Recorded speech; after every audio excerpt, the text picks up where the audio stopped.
Au nom du Père et du Fils et du Saint-Esprit. Amen. La grâce de Jésus notre Seigneur, l'amour de Dieu le Père et la communion de l'Esprit Saint soient toujours avec vous et avec votre esprit. Frères et sœurs, après avoir célébré la Sainte Trinité le dimanche 7 juin dernier, aujourd'hui, dimanche 14 juin, l'Église universelle nous invite à célébrer la solennité des très saints sacrements de l'autel, appelée communément la fête Dieu. Et vous le savez, pour nous chrétiens, la présence de l'Eucharistie, la présence du Christ, notre Seigneur, dans l'Eucharistie, fait partie de notre foi. La liturgie de ces jours nous invite à faire un pas de plus. Les évangiles indiquent par ailleurs que le Christ nous laisse sa présence en forme du repas.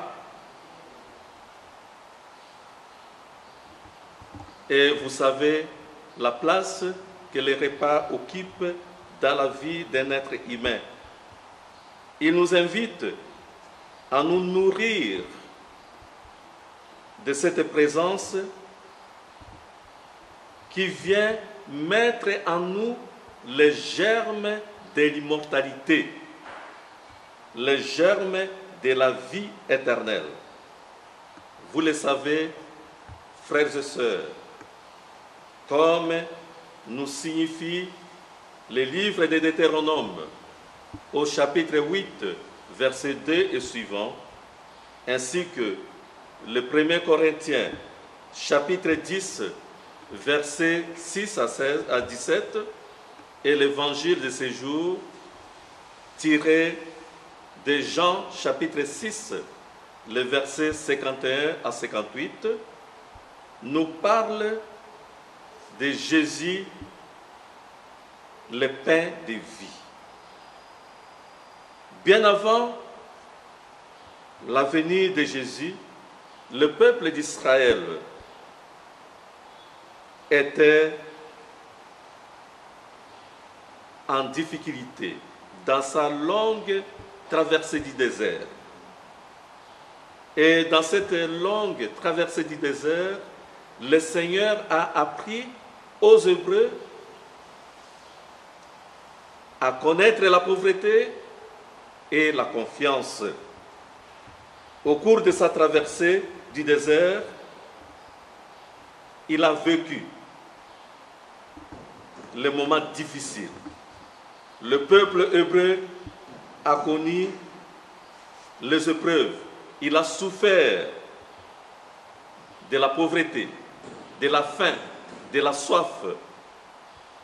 Et tout cela, c'était une école pour ce peuple à apprendre la pauvreté et la confiance en Dieu. Mais Dieu ne l'a pas abandonné. Il lui a donné la manne. Sans cette intervention de Dieu, le peuple serait mort. Nous aussi, nous dépendons de Dieu. Nous qui vivons au monde souvent hostile à la foi chrétienne, nous devons réentendre cette lettre aux Corinthiens. Saint Paul nous parle du repas du Seigneur. Il rappelle que l'Eucharistie est le repas de l'unité. Puisqu'il n'y a qu'un seul pain, la multitude que nous sommes est un seul corps, car nous avons tous part à un seul pain. Nous nous laissons transformer par celui qui a livré son corps et versé son sang pour nous et pour la multitude. C'est Jésus, le Fils du Dieu vivant. Oui, frères et sœurs, apprenons à regarder les autres avec le regard de Christ plein d'amour et de compassion. C'est ce qu'il nous demande dans ces grands mystères eucharistiques. L'évangile d'aujourd'hui, tiré de Jean chapitre 6, versets 51 à 58, nous adresse des paroles très fortes. Moi, je suis le pain vivant qui est descendu du ciel. Si quelqu'un mange de ce pain, il vivra éternellement. Le pain que je donnerai, c'est ma chair donnée pour la vie du monde. Oui, son amour est allé jusqu'au don de sa vie.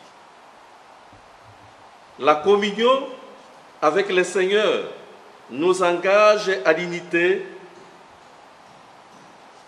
Elle nous engage à faire de nos comportements et à toute notre vie un pain rompu pour les autres. Frères et sœurs, c'est une vie remplie d'amour que nous serons reconnus comme disciples du Christ. Sans amour, il n'y a pas de signe distinctif qui nous distingue, pour me répéter, avec d'autres personnes. À chaque messe, nous nous nourrissons du corps du Christ. La présence de Jésus agit en nous. Avec lui, nous apprenons à avoir une vie plus en plus conforme à l'Évangile. Nous apprenons à aimer selon la mesure de Dieu. Et son amour est sans mesure.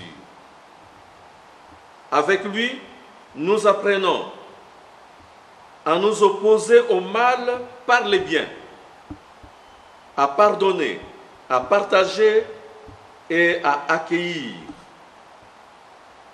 C'est là, mes frères et sœurs, que nous traversons la vraie joie. C'est là que nous trouverons également la vraie joie en Jésus-Christ.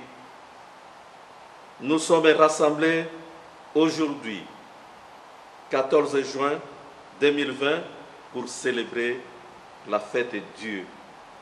C'est Jésus qui nous rejoint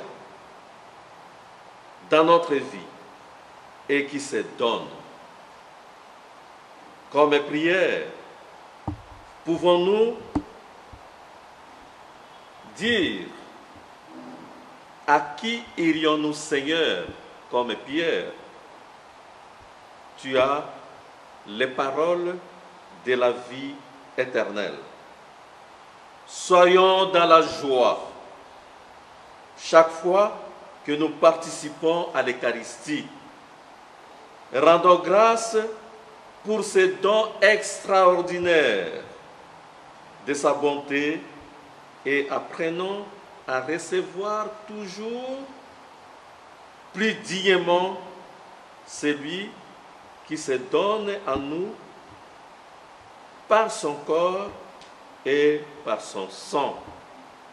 Oui, le Christ dit, ma chair est la vraie nourriture, mon sang est la vraie boisson. Il n'y a pas une autre nourriture dans ce monde qui empêche la mort, sinon le corps du Christ. Celui qui mange mon corps et boit mon sang a la vie éternelle. Peuple de Dieu, célèbre ton Seigneur en ces jours solennels des très saints sacrements de l'autel, au nom du Père et du Fils et du Saint-Esprit. Amen.